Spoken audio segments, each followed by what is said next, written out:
What's up, nerds and nerdettes and wee little nerdlings all? It's your buddy Big Johnny G for Two Gun Pixie presents Legendary Gaming. Tabletop Takeout Tuesdays here. We do this every Tuesday, and I give you my bullet points on why it is that I like a particular game or something associated with a game. So thank you for joining me. I do a video every day of the week, up to about 11 videos during the course of the entire week. Why? Because it's fun. It's the only reason why I do this. It's fun. I love making videos. I love playing games. I like talking about this stuff. So that's what brings me here into your lives today, right now. So please, this is a for fun channel. We're not here for backers or patrons or sponsors or anything like that. We're just simply here to have fun. So we thrive when you subscribe. So join me down the table, and I'm going to tell you exactly what it is that I've come to love about Warlock tiles. I'll see you down the table.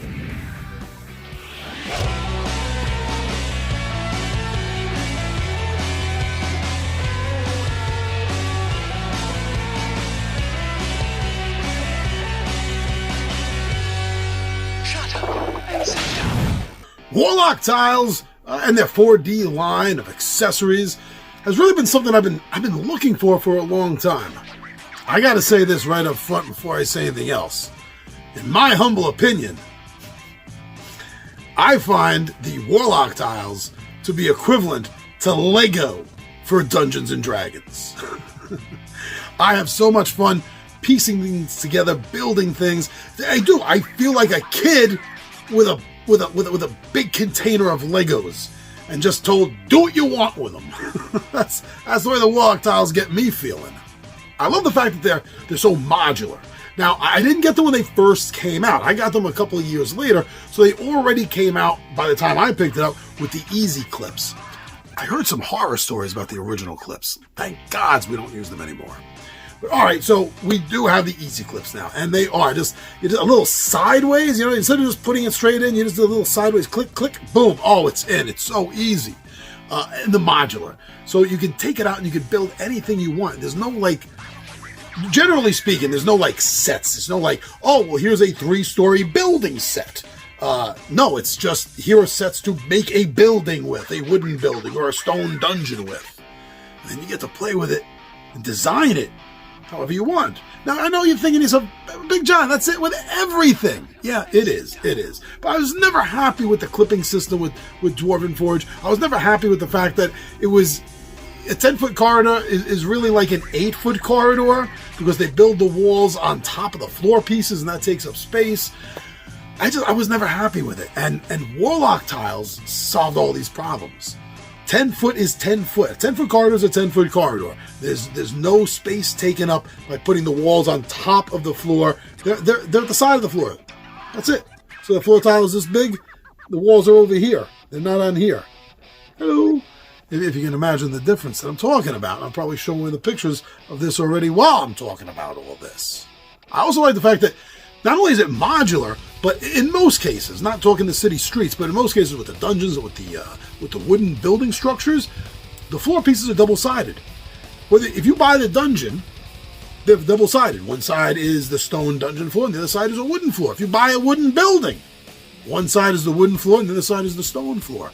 So that helps because it really does double up the amount of floor tiles that you have, to a degree. As long as you're building just one style at a time, if it's all just one wooden or one stone, then you're gonna have enough. Because the way they double it up with the double-sidedness of it, and I've been really enjoying that.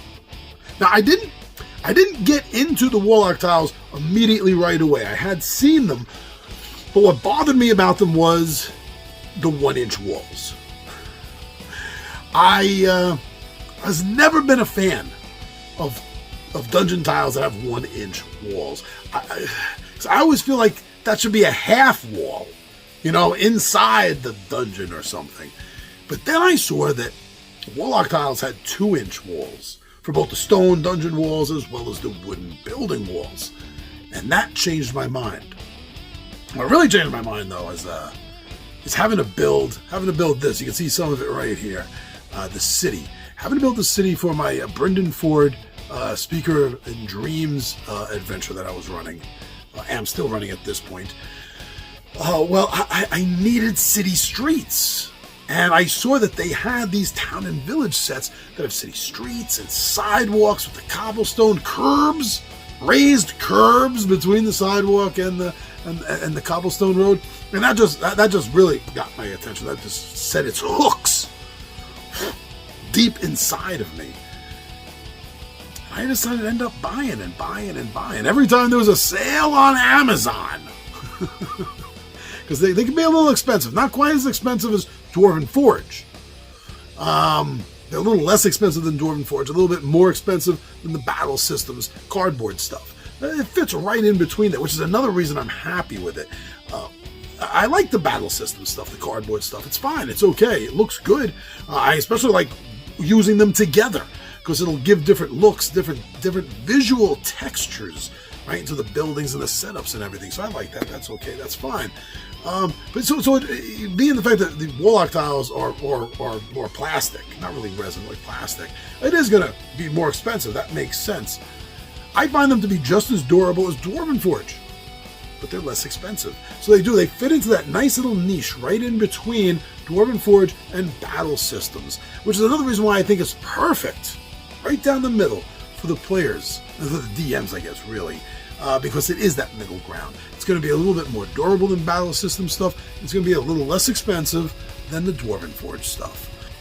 They have so much stuff for this. They, although it looks like they've pretty much ended the line of the tiles, they're still doing the 4D accessory stuff, which is really cool. Like the castle barracks is really good. The siege weapons and battering ram, all those are really good. They're still coming out with those items in the encounter in a box sets, but I think they're pretty much done at this point with their actual tile sets, between the 1-inch and 2-inch dungeon sets, curved wall sets, angled wall sets, and then again all of that for the wooden buildings: 1-inch, 2-inch, straight wall, curved wall, angled walls.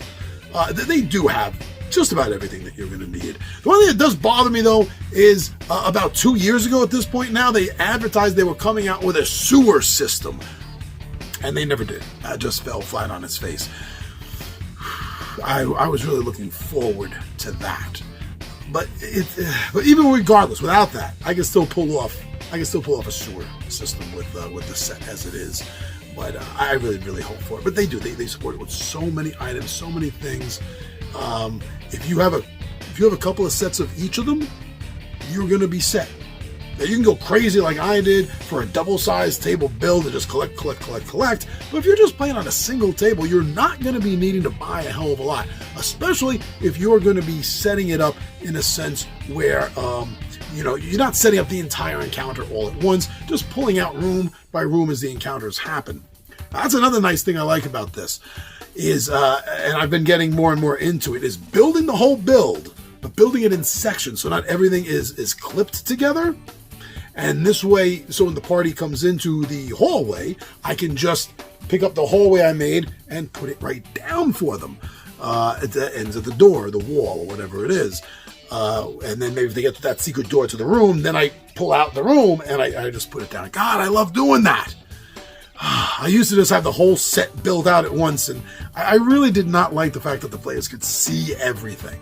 Especially that one time they were like, hey, it looks like we explored everything. No, wait, if we look over there on the map, there's a river. That is the point where I realized I need to start making these into little compartments. Modular compartments and doing it. And this system is so perfect for doing that. I love it. This is what I've been looking for years. And I'm sorry I'm really sorry I got into it too late, because I got into it just in time to avoid the earlier crappy clips I heard that they were using, and also to jump right in with the 2-inch walls. Although I have bought a few 1-inch on the side. I think they may be good for the top floor of a building, maybe, or just half walls inside of a dungeon or a building. So yeah, I even got some of those eventually. I honestly think that if you are a dungeon master, or if you're part of a group and you want to get your dungeon master a gift, look into some of these. These are worth it for their table builds. You've already been seeing the pictures that I've put together and that I've built. The different things, the cavern sets, the dungeon sets, the town sets. It's just absolutely amazing. There's nothing I can't do, pretty much, with a few multiple versions of these sets. And I got dozens. I got dozens of each set. Well, maybe not dozens. Maybe about 10 to 12, more or less, of each. I got like 14 of the city streets. And I got the dungeon set. I got 14 or 15 of those. I got about 10 of the 2-inch wooden building sets. And then a few here and there of the 1-inch dungeon, 1-inch wooden sets, angles, curves, and things like that. And I'm so happy with it. And I'm at the point now where there's still a few more things I want to get for it, or double up on what I already have. But otherwise, I'm good. I'm set. But yeah, if you have a dungeon master you're looking as a group to maybe get him or her a gift, or if you are a dungeon master and you're looking to really just like, you tell good stories, right? You're a good storyteller. You're a good DM. You know the rules. You're fair to your players. They enjoy the stories that you tell, that you engage them in. What if you want to take it up to another level? This is the system that you're going to do it. It's combining amazing DM and storytelling abilities with these beautiful, awesome visuals. Please go get more information, watch some videos, watch some of my Tales from the Table. Tales of the Table episodes that we do on Thursdays. You get to see my builds. Coming up in a few months, you're going to start seeing behind the scenes. I already started filming, editing, and posting. Not behind the scene, behind the screen. DM screen, right? Where you're going to get to see, in depth the builds and everything as they're going on. So please go check those out. And anyone else that has any videos on Warlock tiles, go look at them, get some more information, because if you are a DM or looking for a gift for your DM, this may very well be exactly what you're looking for. All right, everyone, so that's what I think of Warlock tiles. I hope that you get the information you need and that you end up enjoying them as much as I do. I'm your buddy Big John AG for Two Gun Picture Presents Legendary Gaming, and I am out of here.